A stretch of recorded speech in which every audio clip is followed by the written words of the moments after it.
Bonjour à tous et bienvenue dans cette vidéo sur l'UFC 312 qui opposait Du Plessis contre Strickland 2, donc c'était leur match revanche, qui a eu lieu à Sydney en Australie le 9 février 2025. Dans cette vidéo, on va parler de la rémunération des combattants. Alors tout d'abord quelques chiffres, donc ça s'est passé à Sydney en Australie. Il y a eu 18 253 sièges vendus à cette occasion.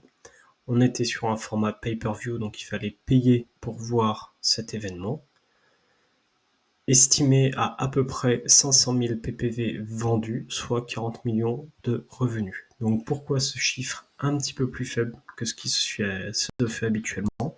Eh bien tout simplement à cause du décalage horaire. Quand il est 20h à Sydney et que c'est le début de la main card, il est 1h à Los Angeles et 4h à New York. Donc forcément, il y a moins d'Américains qui vont acheter les pay-per-view de la soirée parce qu'ils font dodo. Donc pour rappel, les deux combats qui vont nous intéresser, c'est Du Plessis contre Strickland et Zhang contre Suarez. J'ai également regardé le match de Kevin Jousset parce que c'est un Français et comme il n'y avait pas grand monde, je me suis permis de le mettre. Donc il s'est fait battre par Jonathan Mikalev pour ses débuts. Premier combat de la soirée, donc chez les Mimoyens, c'était la défaite de Jousset sur Mikalev. Donc Jousset, il est qu'à 42 000 followers. Donc je vous rappelle, c'est un combattant français à l'UFC. Donc donnez-lui de la force, allez liker son profil, c'est hyper important, ça leur donne de la force. Il faut vraiment le faire. Donc à la fin de cette vidéo, allez liker son Instagram. Kevin, salaire de base 26, sponsor 4. Donc il est sorti avec un salaire dans les 30 000 $.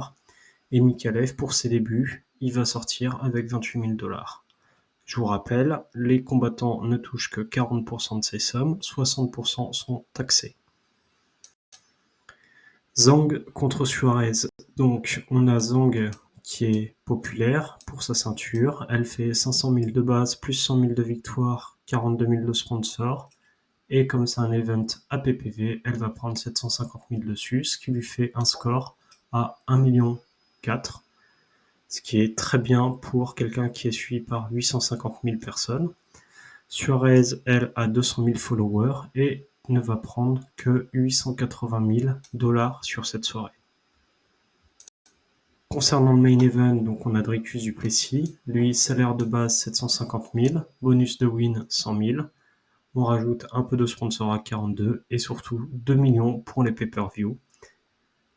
Il est suivi par 723 000 personnes et donc au total, il va toucher 2,89 millions de dollars sur cette soirée.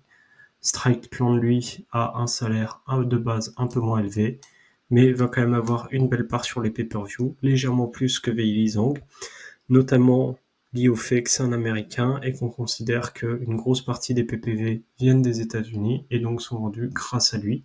Et donc ça va lui faire quasiment le même salaire que Zhang, donc il va toucher 1 380 000 $. Voilà, donc comme d'habitude, je vous mets cette petite slide avec globalement combien les gens ont touché.